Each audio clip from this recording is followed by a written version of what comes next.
Oh, but just like the river I've been running ever since. It's been a long time coming, but I know a change gonna come. Oh, yes it will.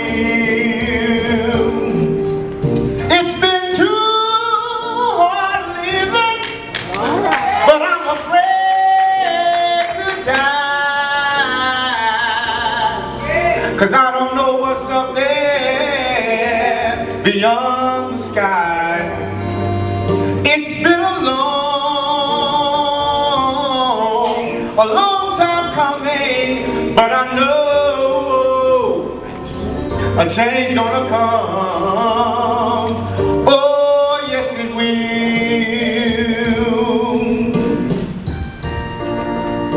Oh, yes it will.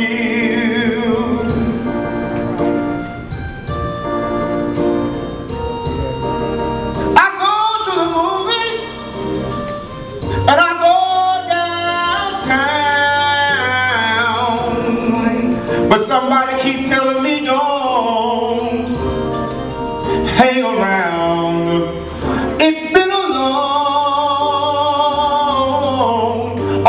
time coming, but I know a change gonna come.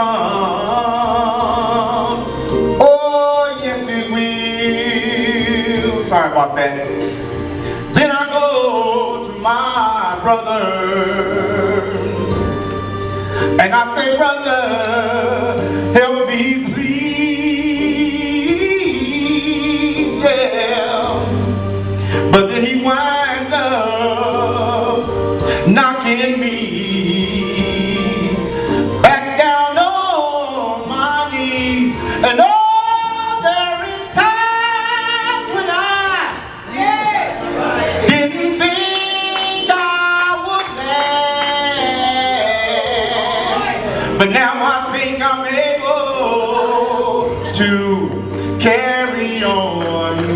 It's been a long time coming, but I know a change gonna come.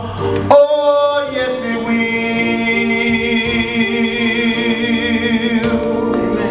Yes it will.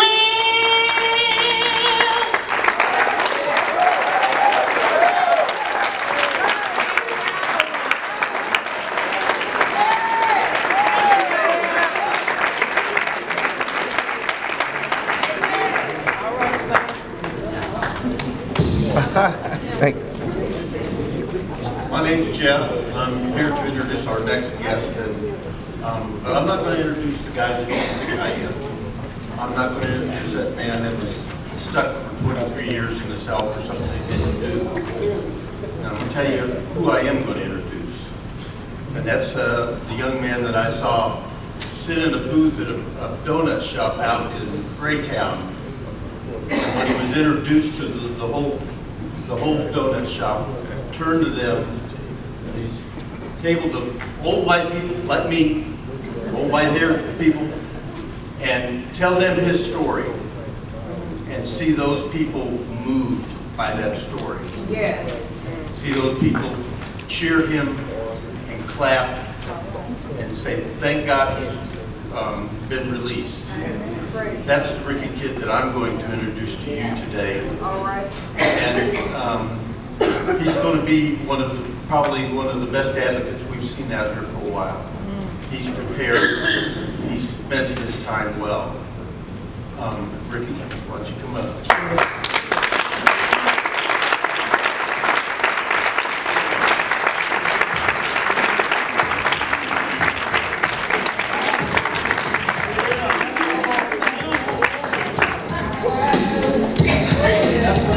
Celebration, right?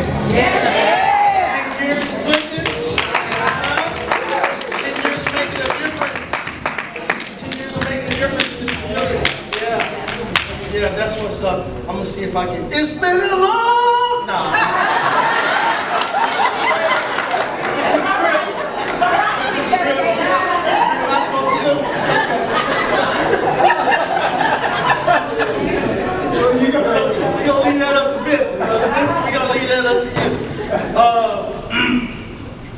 start off by giving honors to my Heavenly Father.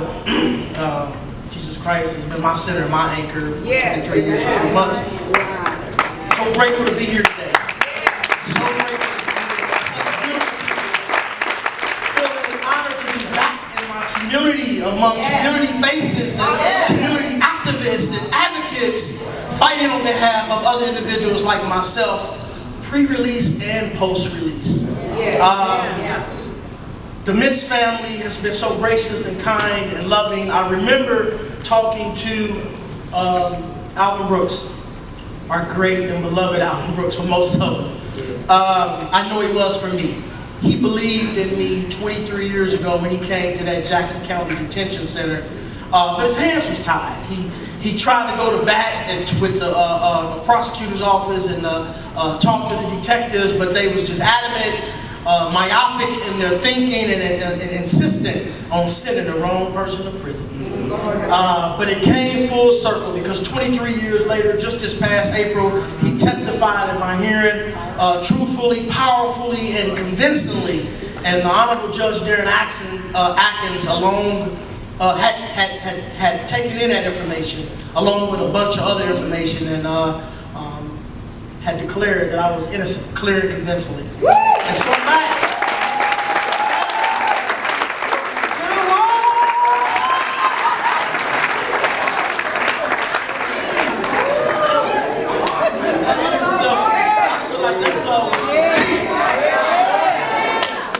I feel like that song was for me. But I wanted to start with Mr. Alvin Brooks because I remember talking to him one time and he said, "Ricky, I want you to meet a lady who I think can help you." And I had been reaching out to so many people and I don't know who's out there, Mr. Brooks. I was wondering, lawyers has been, I did have lawyers at the time, but my experience is so hard to get people to help you. Not with this though, not with Casey Freedom Project, I see you. But he said, "I want you to talk to somebody and I'm gonna get in contact with her and have her to contact your people," and he arranged that interaction. And I remember getting the number and the name and I dialed the number and a lady picked up the phone and she said, "Hello, this is Beverly."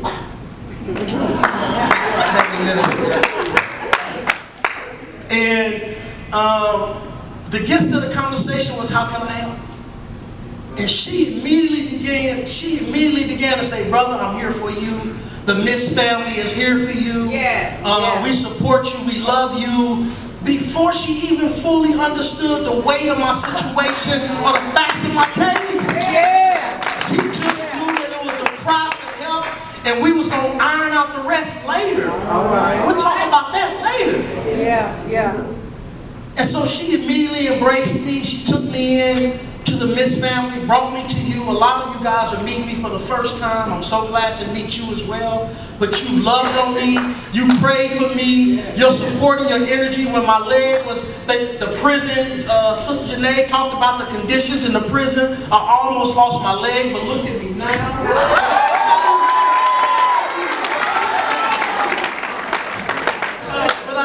I had MRSA in my leg, in my right leg. I was in a wheelchair.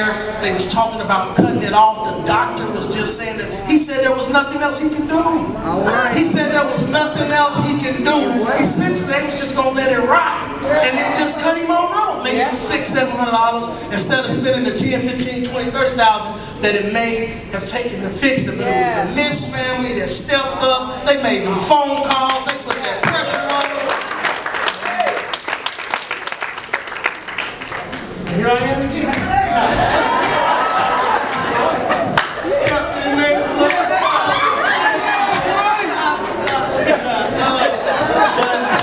It's just by excitement. It's just by excitement. I'm just excited to be here. I'm excited to be here. I'm home. This is my community. This is my family. They took me from and I'm back and I'm excited. This is a celebration and a reunion today. So I'm excited to be here. So excited to be here. When we in 2018, when the riot at Crossroads Correctional Center took place and we was locked down and they dogged us out, it was missed there once again. KC Freedom Project, LaTara Smith, once again at fault to make sure that we was being treated right, that we had access to phone calls and access to medical attention and access to our family through visit. It's the community. It's the common unity that we all share that makes up the word community. Yes. That came to bat for us. Some of us you did not know, but you knew our struggle, you knew our story, or you knew your loved one was in the same type of story and the same type of struggle. So it just feels so good when you have organizations like Miss out here, beautiful people like you who are not moved or motivated by big money and big donors. I love that you're an independent minority organization. I love it. I love the notion of that. I love the notion of that.